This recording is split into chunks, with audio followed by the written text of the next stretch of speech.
cheers. This butterbeer mug's literally for dramatic effect. It doesn't actually have anything in it. So Diagon Alley, the man, the myth, the legend, the 4th largest Lego set. Which, fun fact, if you watch my last video, is almost the size of my leg. Hey guys, it's Holly, aka Potter Minifig Pals, and this is hands down the set I have been most excited for this entire year. I have been anticipating this so much. I have been on Eurobricks, hunting for information. I've been dying to see it. I've been dying to get my hands on it, and the fact that I have it in front of me and was able to buy this set on release day, you know, it means a lot. The 2018 reboot of Harry Potter brought me back into Lego, and just in general, the Lego Harry Potter wave has really done wonders for me. So the fact that I have pretty much the crown jewel of the entire line is incredible. So Diagon Alley set 75978. It has 5,544 pieces, which means it costs a lot of money. I'll have you know that my wallet is still crying over the fact that I bought this, let alone also the Hogwarts castle a couple of weeks beforehand. Kind of want to go back and punch myself for doing that, but at the same time, I don't regret it that much. So this set retails for 600 Australian dollars, 400 US dollars, and 370 Great British pounds.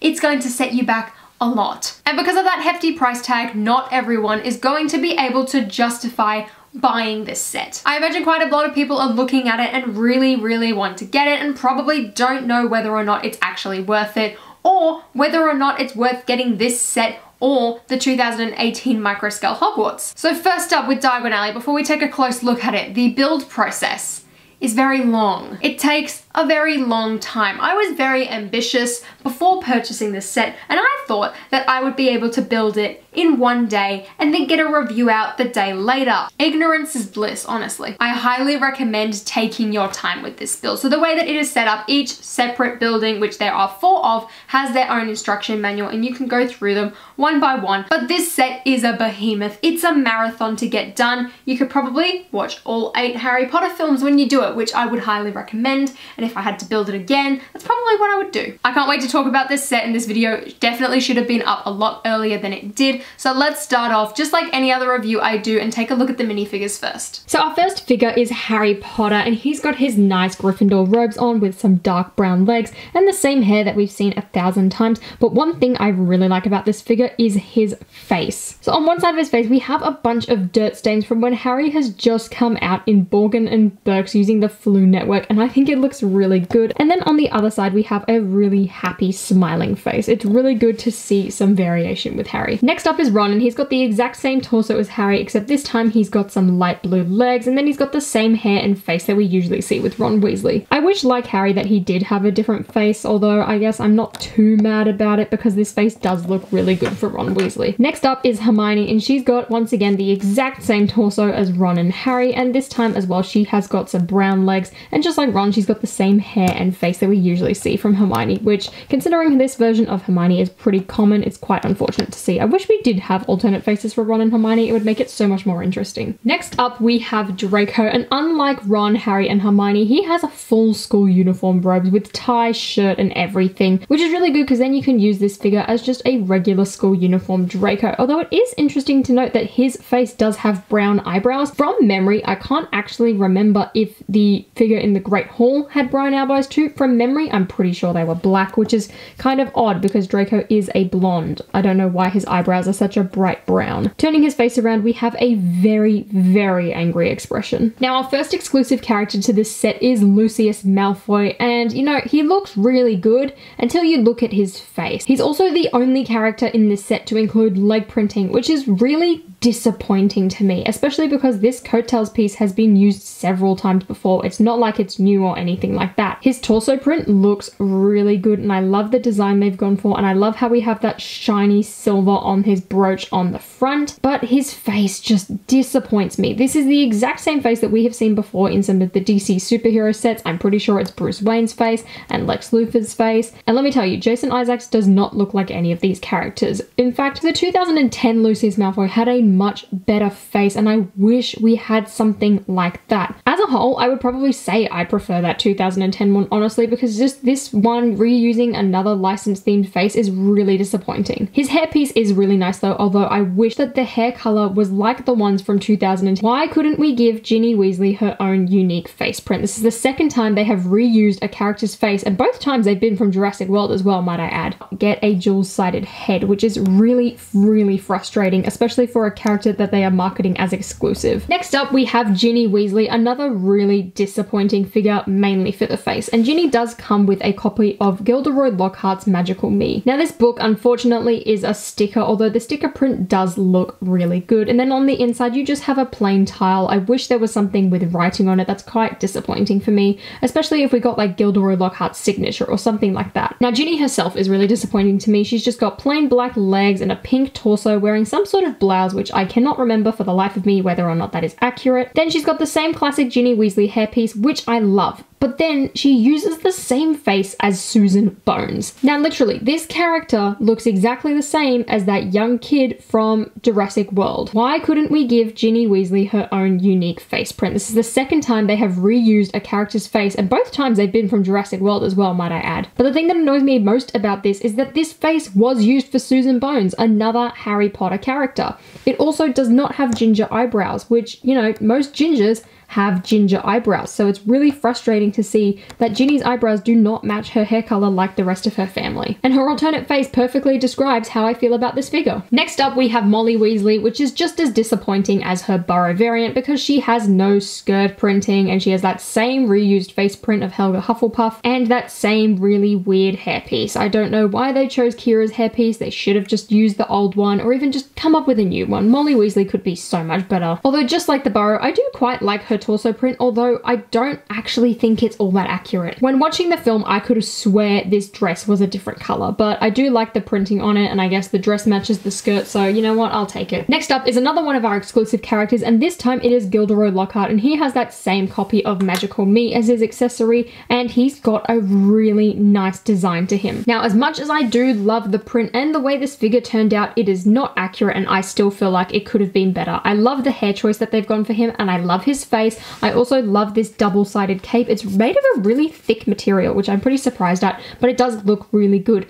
But his robes are not accurate to this scene. They should be bright blue. I don't even recall Lockhart wearing purple robes throughout the film. If you can remember which scene that's from, please let me know because I cannot remember to save my life. He also does not have leg printing, just like everyone besides Lucius Malfoy in this set, and I feel like with Lockhart that's something they really could have done. Do a recolor of that coattails piece and make it match up with his robes, and instantly this figure would be 10 times better. Now, Lockhart also has a really good scared looking alternate face, and it reminds me so much of when everyone was calling him out for being such a hero and saying go save everyone in the Chamber of Secrets, and McGonagall and Snape just give him the biggest amount of sass.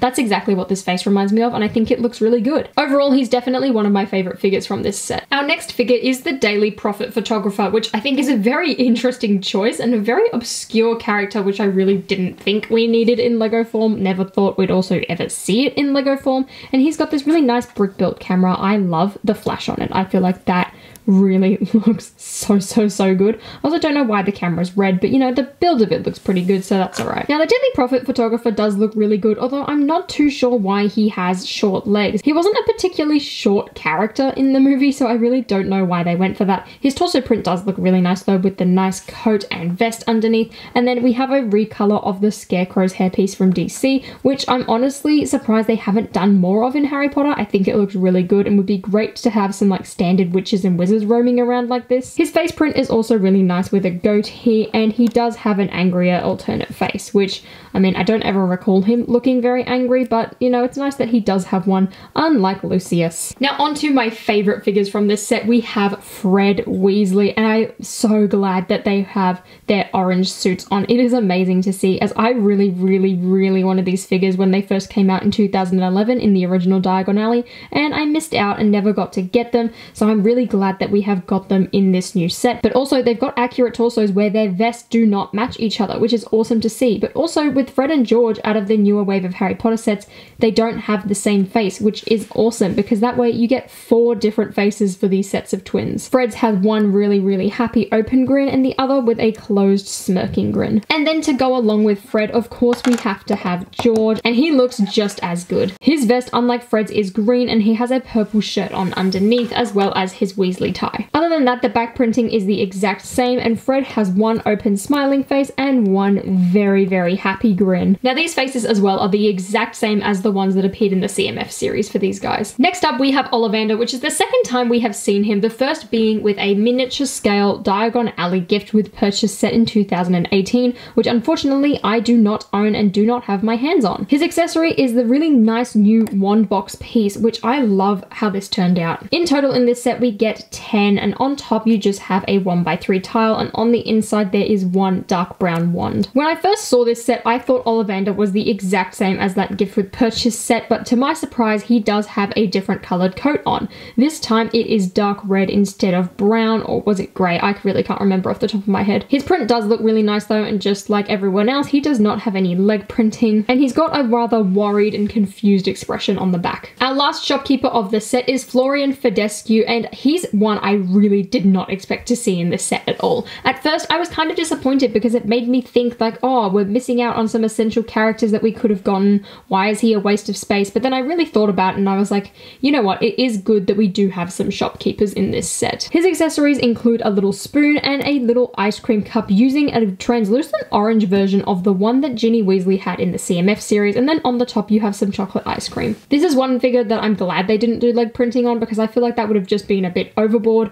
especially considering this character only lurked around in the background. You did not see him in the film whatsoever. In fact, I didn't even know he was in the film. The only way I found out is by someone screenshotting it and putting it on Instagram. His alternate face looks rather sad and depressing. I don't know why he looks so sad. Surely as an ice cream shop owner you'd be pretty happy and like enjoy your job for the most part, but like he just looks like he's been like beaten down, or that someone stole his chocolate chip cookie dough or something like that. Next up we have the friendly half giant Hagrid, who is the exact same as every other Hagrid we've gotten in Hagrid's Hut and the Great Hall. For that reason this is just my older one that I've pulled out, and I just took off his lantern. I kept the one from this set in his sealed bag and put him in a Ziploc bag stored away with all my other duplicate figures. This Hagrid as well comes with the classic pink umbrella and still has his classic face, which can look kind of creepy when you take off his beard. And lastly in this set we got a surprise figure which is hidden in a box 21, which LEGO hasn't really advertised all that much. At my LEGO store it was on display, and that secret figure is Harry from the Philosopher's Stone. Now let me tell you, I am so glad that we got this figure in this set. This is one that I really wanted to see, along with Harry in his red jumper from the Philosopher's Stone, and I'm so glad that we got it in this set, especially for it to be such a neat little surprise. I think is really good, and the printing on Harry looks amazing, especially for such an iconic outfit. It's really important that it is in this set, and I'm so glad we did.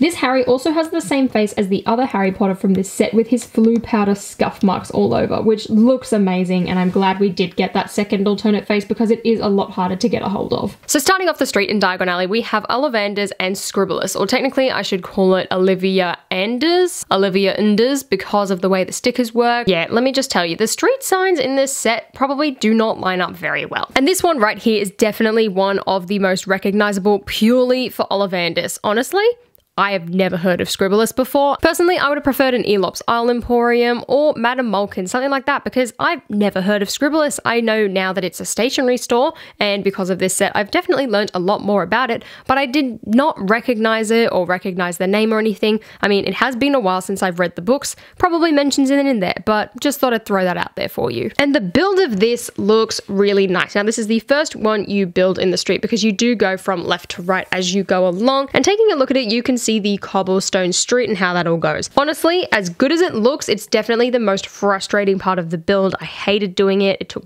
a long time. It was very, very fiddly. But it does bring a lot to the set, and that is on every single base plate. Definitely not as much on every single base plate. I feel like Ollivanders and probably Quality Quidditch Supplies have the most. Then even though this is an end piece, there is nothing shown on the side here. You do have a Technic pin though. Scribblus as well does not have anything on the other side, but that's purely because it's supposed to go right next to Quality Quidditch Supplies. You're not supposed to see this wall. You've also got some owls hanging up on the top of this level. You've got a brown owl and one of those tan owls that we first saw in Lego City in that tiny like $9, $12 set. And then you've got Flying Hedwig at the top holding a newspaper, which I really like. I'm surprised they did something like that, but it's really good to see too. Starting off at Ollivanders, I really love the way this exterior looks. It looks really good and really accurate, and I definitely think these yellow windows were the right way to go. The build technique as well to get these signs up was really good. I just don't like how far apart they are.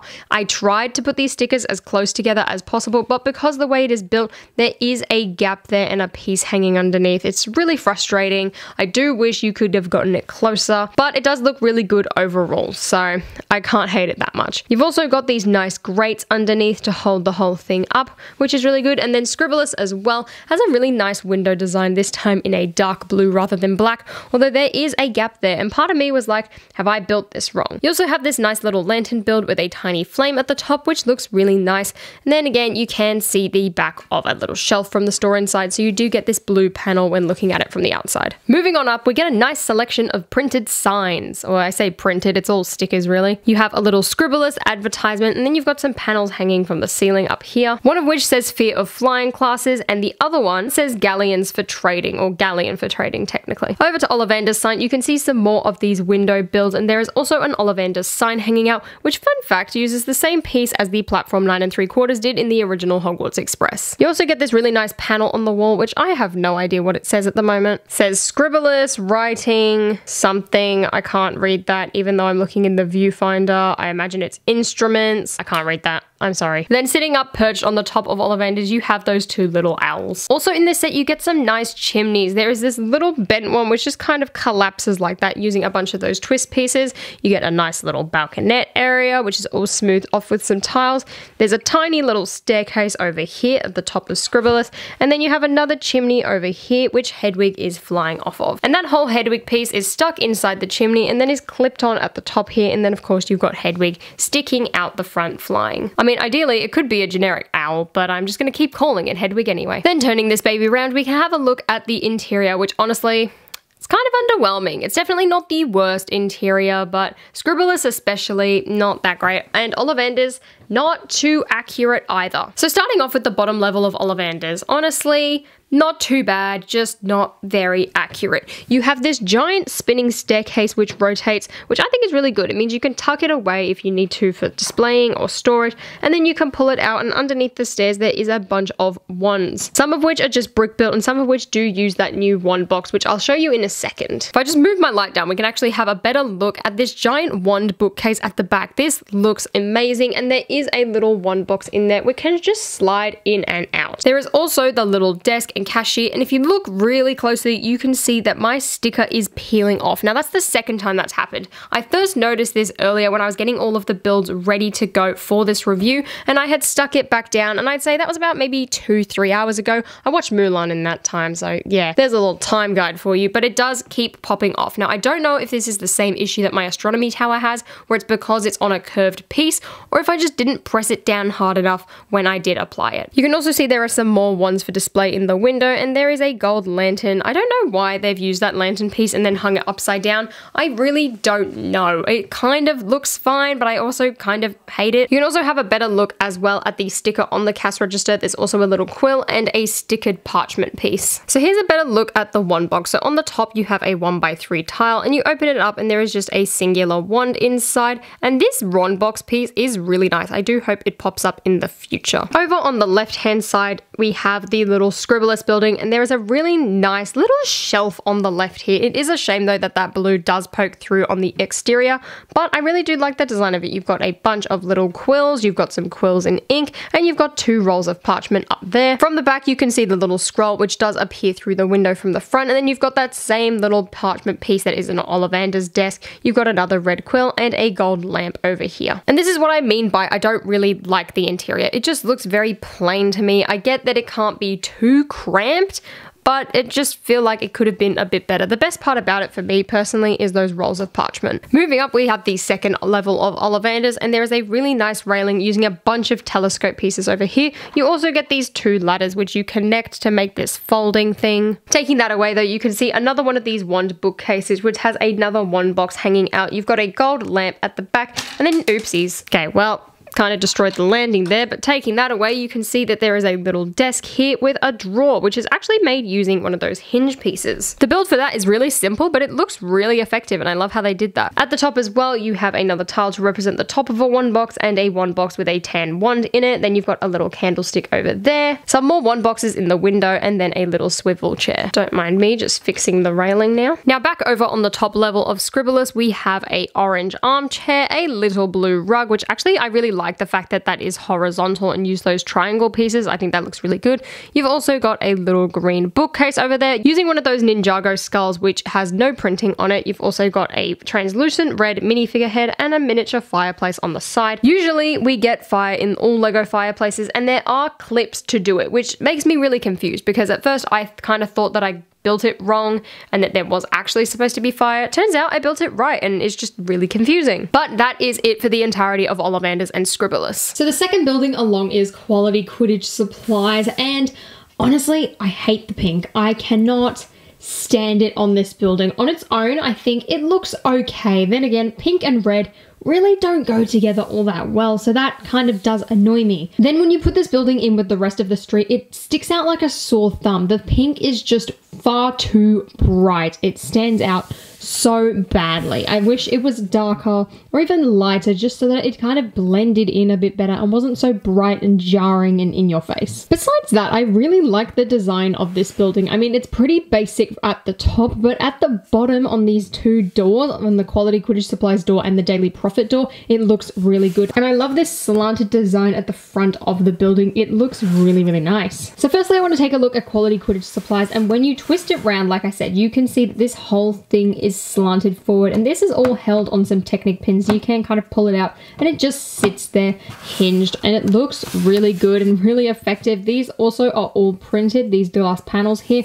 I honestly wasn't sure what this piece was when I saw all the photos, but it is just one of those really tall bricks that are clear, which is just print on it, which once again looks really nice. You've also got a sand green roof, which looks really slick, really basic though, really boring. You've also got a sand green roof, which is nothing too special, looks really slick though. And then you've got the Daily Profit door on the other side, which is tiny, honestly. I thought it was going to be slightly bigger. Really, it's just miniature. It's got a nice sticker on the front though with the Daily Profit sign on the door. It's the only building to have a stickered door, and then you've got the Daily Profit as a sticker up there. I do like the architecture they've gone for this upper section here. I think it looks really slick, although I have knocked this piece off a few times because that's just held on to those studs on the wall there, but I think that's purely because of the way I was grabbing the set. Now on both sides of this building as well, you do have these giant panels, both with a Have You Seen This Wizard Sirius Black sticker, as well as the Technic pins at the bottom, just like every other build. The second story of the building is really not that interesting. You've got a small lamp over here, which unfortunately you can see a blue Technic pin for. I've tried to push it in really far and it will not go in, which is so frustrating because now you've got this blue sticking out like a sore thumb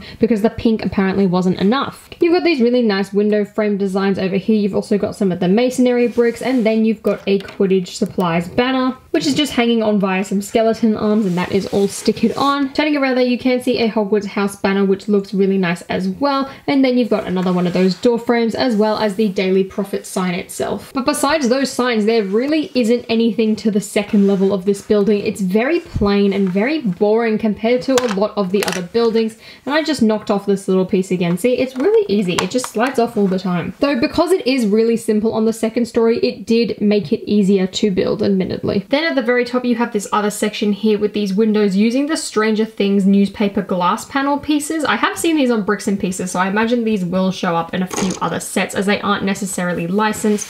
Then you've also got a grey chimney. You've also got this little door over here which you can open up, which I'll show you on in a second. It makes a lot more sense.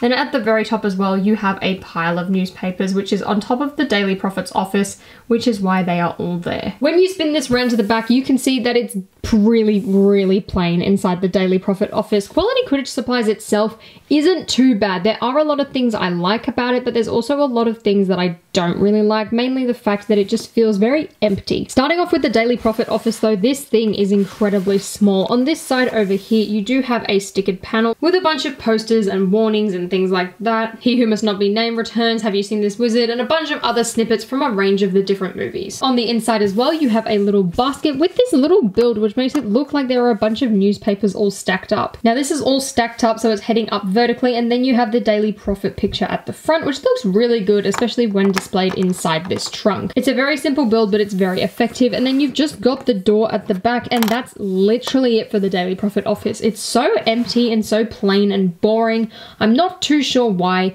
they included such a big space like this just so that they can have a door on the front. It's also interesting to know that there is a slight second floor to the Daily Prophet office where there is literally just a spider web with a spider on it. That's it. That is the entirety of the Daily Prophet office. Now you can see why I'm kind of disappointed in this side of the building. Inside Quality Quidditch Supplies though, it is pretty interesting. On the left over here, we have got 3 beaters bats. I'm not too sure why this design is different to the other one. Then on the other side, we have a little bookcase which seems to have like a bunch of different folded uniforms of a bunch of different Quidditch teams. I'm not too sure whether these are supposed to be things like the Holyhead Harpies and the Chudley Cannons, or are these supposed to be Hogwarts uniforms? I'm not too sure. And then on the top, you have the Firebolt broomstick, which really annoys me because in the first movie, everyone is looking through the window at the Nimbus 2000. However, this broom has the exact same build as the Firebolt. I'm not too sure why they have done this, but you know, either way, it looks nice. It's just not completely accurate. Then on the other side is one of the things I'm definitely most excited for, and that is the Hufflepuff Quidditch robes. This little statue is holding a brown broomstick. On the front, we have the Hufflepuff Quidditch robes, which look amazing. It is kind of disappointing though that we didn't get the capes to match them in this set, but honestly, I'm just still shocked that we do have these robes. It's something I really hoped for in this set, especially in this building, but I didn't think we would actually get them. Although now that they have appeared, I do hope we get them in cheaper sets because I ideally want a full team of 7, and to do that it's probably going to cost me a lot of money as they are only in this set and there is only 1 of each inside it. But that little mannequin just sits in the window facing the outside and it looks really good. You've got the little broomstick there. Moving on up to the second level, we have a few more bits and pieces and Quidditch robes and brooms and another set of house robes, which this time it is the Ravenclaw house robes. I'm so glad we got both of the houses in this set, but once again, I'm annoyed that it doesn't come with cape and I'm annoyed that it is only in this set, so it is going to cost a lot of money.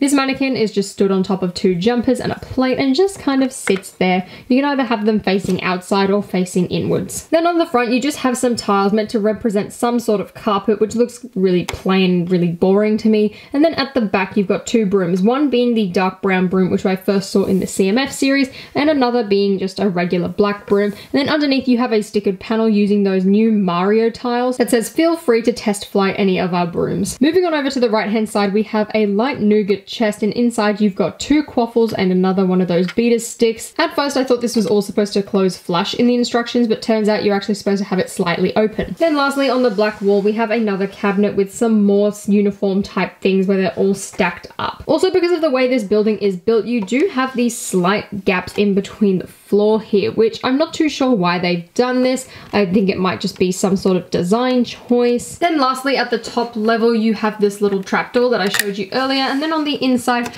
we have a little mouse or a rat, a little slice of cheese, and some boxes and stacked up newspapers. I'm not too sure why they did this. I feel like it's purely just to fill some empty space. It is kind of cute though to have this lurking around. Doesn't really serve too much purpose. So next up in our next set of buildings, we have Florian Fedescu's ice cream parlor and Flourish and Blotts. Now, honestly, I'm surprised they didn't put a sign on the ice cream parlor. It's definitely one of the more obscure stores. While it does exist in Universal Orlando, the building looks completely different. Admittedly, that building did not match the one that was in the Chamber of Secrets, but even then, this building wasn't even in the Chamber of Secrets that much. It was just in the background. Flourish and Blotts though does have a sign which is hanging off the front here, which looks really nice and kind of swings around a bit, but besides that, there's not too much written on the actual walls. There are all these stickered panels though going along the sides. I really like the design for the section of the set, although just like quality Quidditch supplies, it does have pretty plain sides, as this one is supposed to be sandwiched in the middle, although there is another Have You Seen This Wizard outside Flourish and Blotts. On its own though, I think this building stands really well and looks really good. I also love all the rooftops that we've got and this little section sticking out here.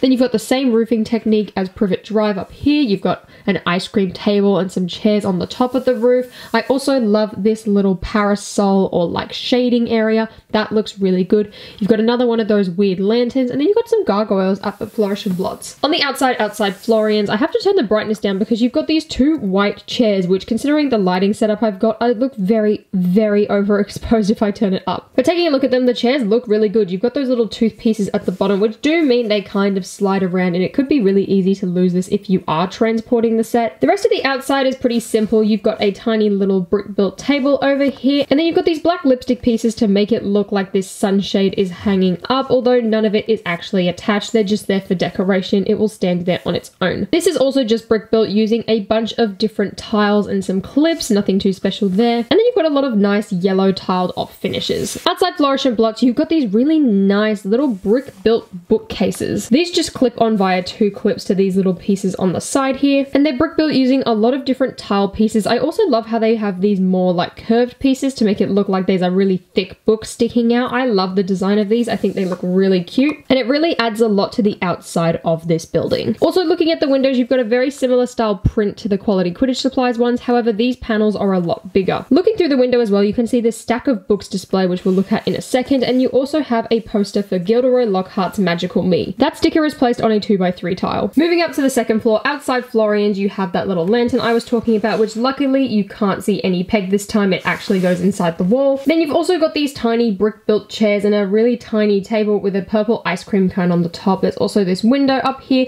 and then like I said, you've got the Privet Drive style roof, which looks really good. I love that build technique. It really adds a lot of texture to the build. Then up the top we have Flourish and Blotts, and we have all of these little stickers that say bookseller, bookbinder, reading room, and then the same on the other side but just in a different order. You also have the really nice Flourish and Blotts sign, which is hanging across, and these you also have the really nice Flourish and Blotts sign, and I love the build of this, and I love the fact as well that it has a sticker on either side so you can see it no matter which direction you're facing. I really love the build of this, how the whole thing comes out. It's really effective, especially with the window at the top. Also in Flourish and Blotts, you have these little brick-built gargoyle or dragon things using that Ninjago sword hilt piece and some black flippers and then just some curved pieces. I think it looks really effective, and you've got one of them on either side of the building. Then at the very top, you've got a lot of nice sloped pieces making a really nice clean display, and then you've got these two things at the top here. I don't know whether or not they're just supposed to be structures. I doubt it's supposed to be a fireplace though. On the inside, we have one of the better interiors overall, with both buildings having really nice decorations, which unfortunately is something you didn't really see a lot, especially with quality Quidditch supplies, and even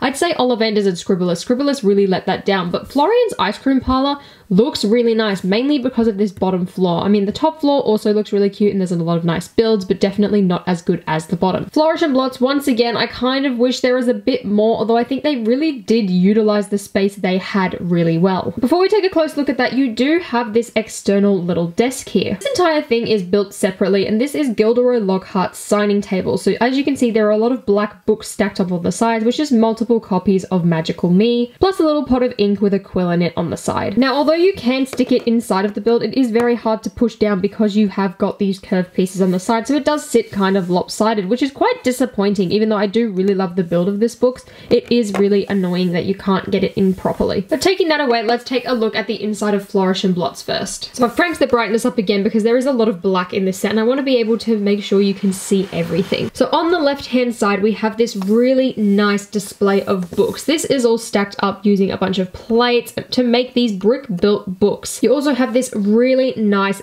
bookcase, which is using, once again, a lot of tiles, and then you've got a mixture of those curved pieces in there, and it really makes a big difference because you've got a lot of depth to this bookcase. You've got pieces that are receded, you've got pieces that are sticking out, and then you've got the curved pieces. It looks really, really nice. The only thing that annoys me about it is because they used a bunch of different colored pieces down the side, you have got a bunch of different colored pieces from the front here. And then also over on the right, you've got this really nice brick built pillar. Admittedly, you would have more space if this isn't here, but I love the design of it, and I think it does add a lot to the interior. At the back here is where you can see the little stand for the Magical Me poster, which if I take it out, we can get a better look at it. So this Magical Me sticker is the exact same as the ones that are on the Magical Me books that Ginny and Lockhart are holding, however this time it is on a bigger scale. Similarly to Ollivanders, Flourish and Blots has this feature where you can flick down the staircase and then you can make figures walk upstairs. Unfortunately, it technically is inaccurate as the staircases were pointing down towards the door, although I get why LEGO did this to make it a lot easier and more open. I am glad that it does flick up though, because then it creates this really flush back, which means you can put the buildings back to back. Moving on to Florian's interior, you have a really nice classic ice cream parlor. You also have this little jar at the front here, which has got one of those lipstick pieces on the inside and then just a glass cover. It kind of does fall off kind of easily. Not too easily that you're going to drop it and the piece is going to go flying, but it's not on there in a stud connection. Then at the back you have a shelf with a bunch of different glasses on it. You've got those classic goblets, and then you've got another one of those orange new ice cream chalices that we first saw in the CMF series. On the table as well, you have another goblet with a white ice cream cone. I love the checkerboard flooring. It really reminds me of a classic ice cream parlor, and I'm glad they did that. And then on the wall on the right hand side, you have a list of different flavors. This is just one big sticker, but it does look really good, and it just lists off a bunch of the different options you have. Admittedly, some of them do not sound that good, like bat juice and earwig. Yeah, no thank you. Moving upstairs, we have the second level of Flourish and Blots, so I'll bring that staircase back down, and as you can see on the right hand side, we have a nice little sign that does say Flourish and Blots on it, which is on a dark red tile.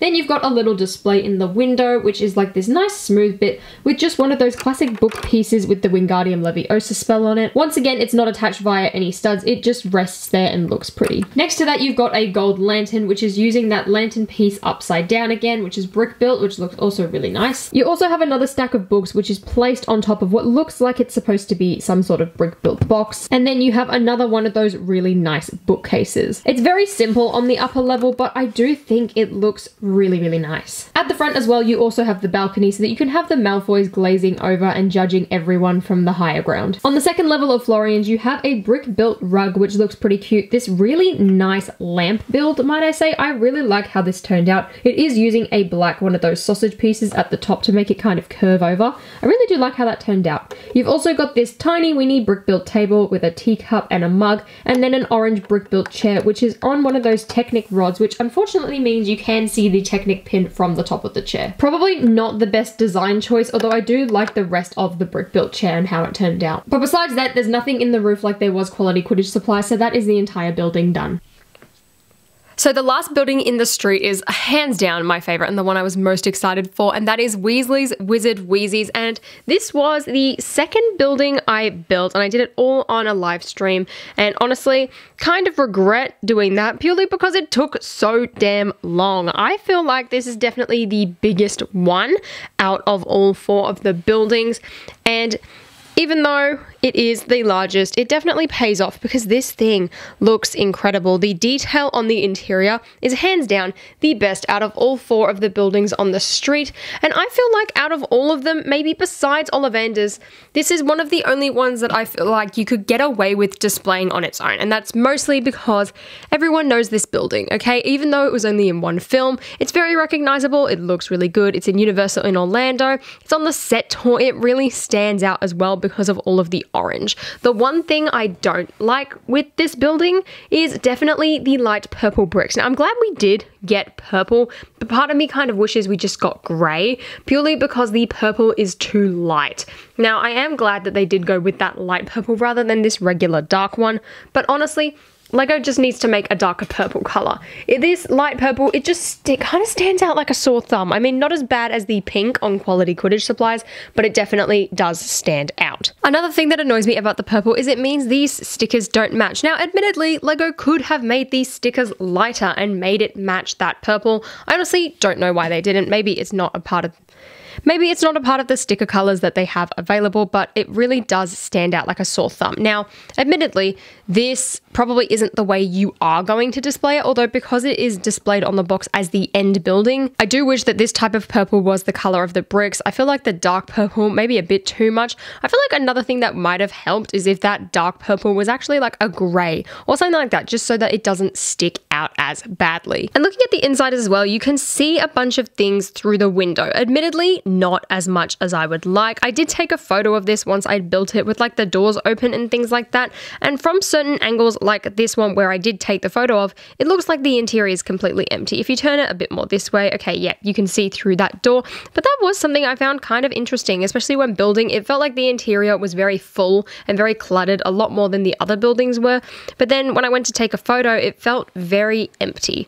I don't really know. I do kind of wish that there was a bit more space between the end of the building and this wall so that you could have that little like bean disposal thing that they have in the Half-Blood prints, although I get it, we're building on base plates, everything needs to be the same, so I get why they didn't do that. Look to the side as well, you can get a better look at the Nocturne Alley entrance. I'm surprised it doesn't have the little finger pointer thing pointing down to Nocturne Alley like is shown in the Chamber of Secrets, but either way, I'm glad we get the little archway, and at the top as well above it, we have a little window. Now looking around the front of Weasley's Wizard Wheezies, we have the giant statue of the twins hanging through the window, and it looks really nice. The only real complaint I have about this structure is that these pieces are in grey rather than tan like the rest of them, as this is supposed to be Fred and George's arm after all. Also, because it's built up on a Technic pin like that, it's kind of hard to maneuver it around. As glad as I am to have this whole feature where his arm and hat and wrist and things can move like that, I feel like it could have been executed better. Now that we've stopped looking at Nocturne Alley, I can kind of crank the brightness back down and we can take a look at the rest of the exterior of the building.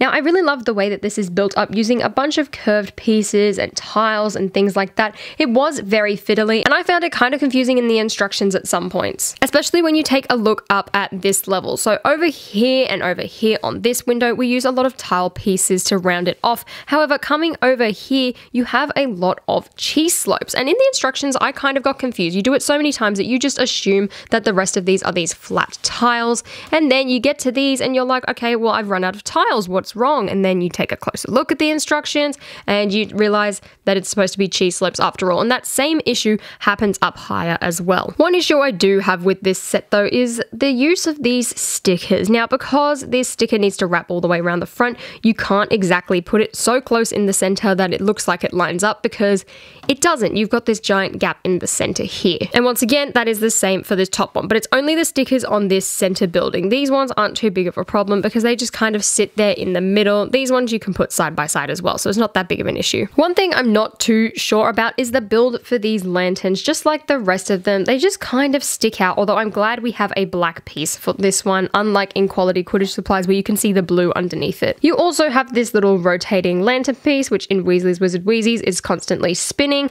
It looks pretty good and the build's nice, but I do keep knocking all of these like little slope pieces, and this orange one especially is really loose. I can't really like wiggle around the rest of them all too much, but I always seem to knock that one. Now, taking a close look, we can have a look at Fred's face on this, and I really don't know how I feel. I definitely don't think this face is as bad as the Statue of Liberty, but even in person, there's just something off about it. Personally, I think they did Fred and George dirty. I think they should have just done a molded piece or something like that. I get that that would have been expensive, or even just do a sticker like you did for Grawp. Then again, I guess you probably wouldn't have the structure, but at least put a sticker on the front of it, brick build the rest, and then make this tiled off and have a sticker. I feel like that would have looked a bit less creepy. In the photos, it looks even worse. In person, not as bad, but I still have a few issues. The build of the top hat though is pretty cute. I do like that. Now the top of the building is also really nice. You have a lot of these purple brick pieces and a slanted brick roof. Now lastly, before we take a look inside, I want to show you this play feature. So there is this little lever that you can knock at the top here, and it does go up and down. You can just lift it up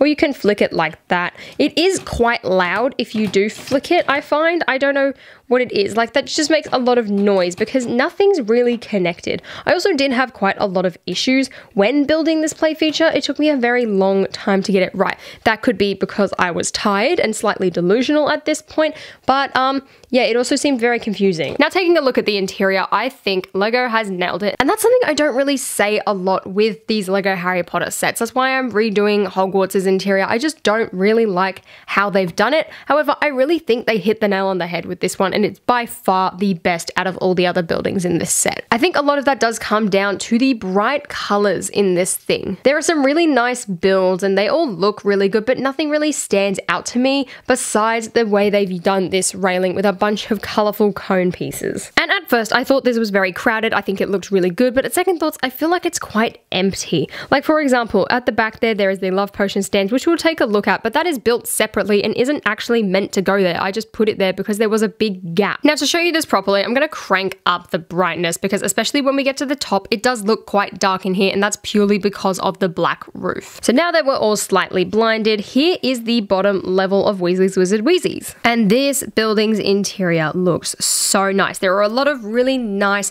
fine details. There are a lot of small builds and stickers, but it really does pay off because this thing looks fantastic. Speaking of stickers though, we have a lot of stickers on this staircase which say up, up, mayhem, magical, more, and an arrow at the top. You also have a little box of goodies underneath the staircase, which is quite nice, although the staircase does go all the way through so you can see things at the back. Over here you have a tiny build for a cash register, which is bright yellow and black, which looks really good, and then you've also got this little stand over here with a glass ball and these really nice stickered green pieces, which actually use the Minecraft creeper heads. Popping one out, you can have a better look at that, and there's only one sticker on one side, which I'm kind of glad for. I don't want to deal with a ton of tiny stickers, although it means you can only really display it from one angle. On the top shelf as well of this little cabinet, we have some purple minifigure heads. At the back of the bookcase, there's also a lot of purple and orange pieces, some shiny pink bricks, some shiny purple-ish bricks, some yellow and purple ones, and then you've got some little things which look like stacks of foods and snacks over there. Then at the back is where I've put my little love potion stand, so I'll pull that out and we'll have a look at that now. Now here's the little love potion stand, and to make this stand up inside the thing, I have put a gold stud at the bottom, which is still stuck on that base plate, but there is a white one underneath. I'm not too sure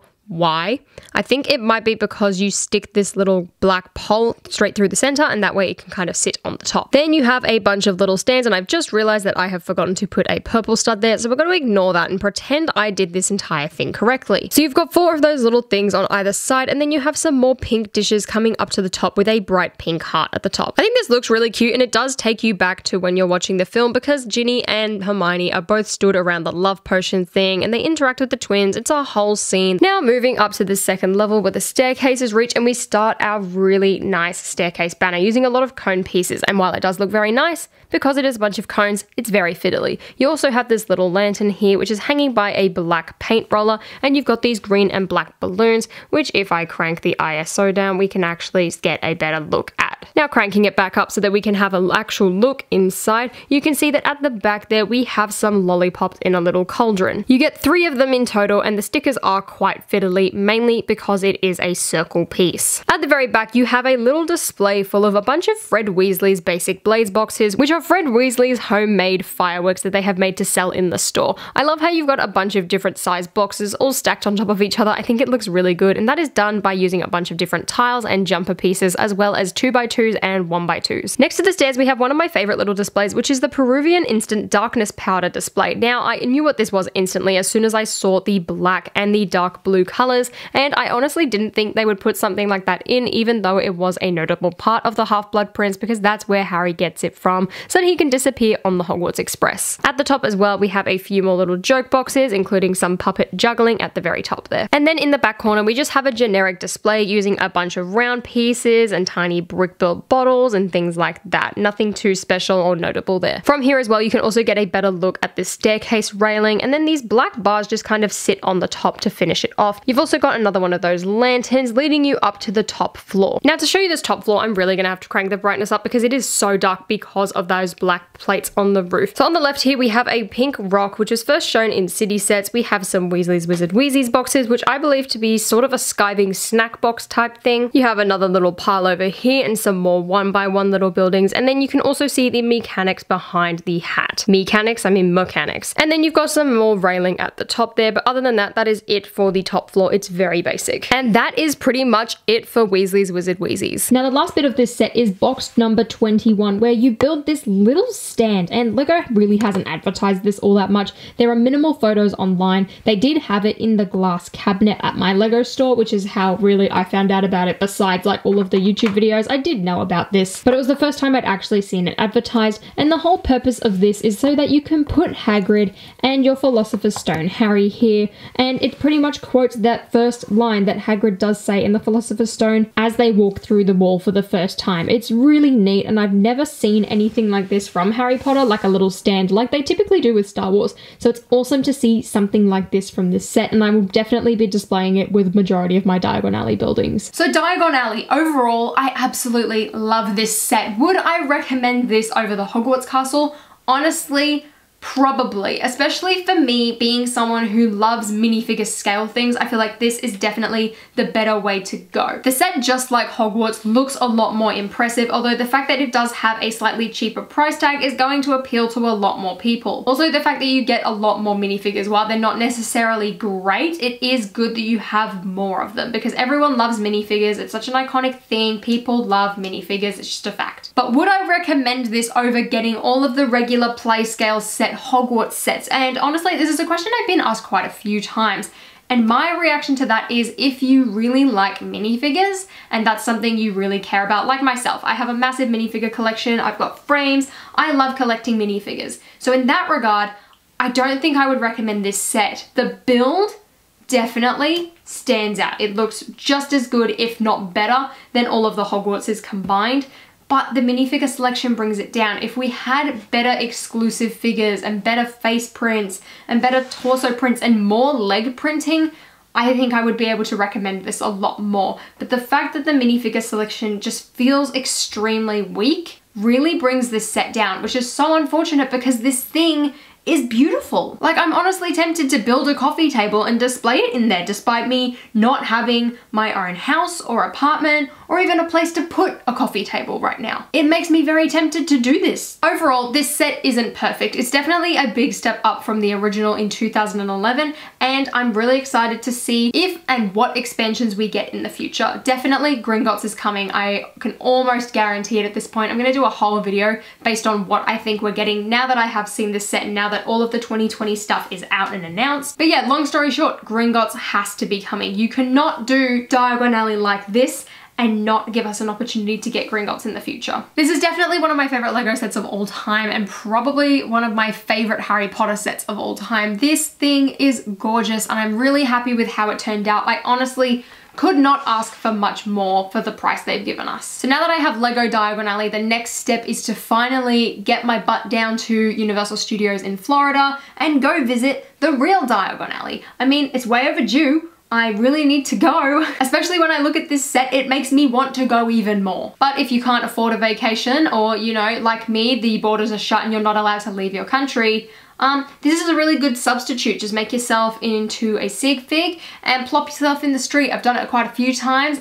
Very therapeutic. Makes you feel a lot better about yourself and your life and the world situation right now. Thank you guys so much for watching this extremely long video. I have a feeling this is probably going to be an hour long, so I'm sorry. But if you enjoyed it, please give me a big thumbs up and consider subscribing to my channel down below. Let me know as well if you got Diagon Alley and which building is your favorite. And until next time, I'll see you later.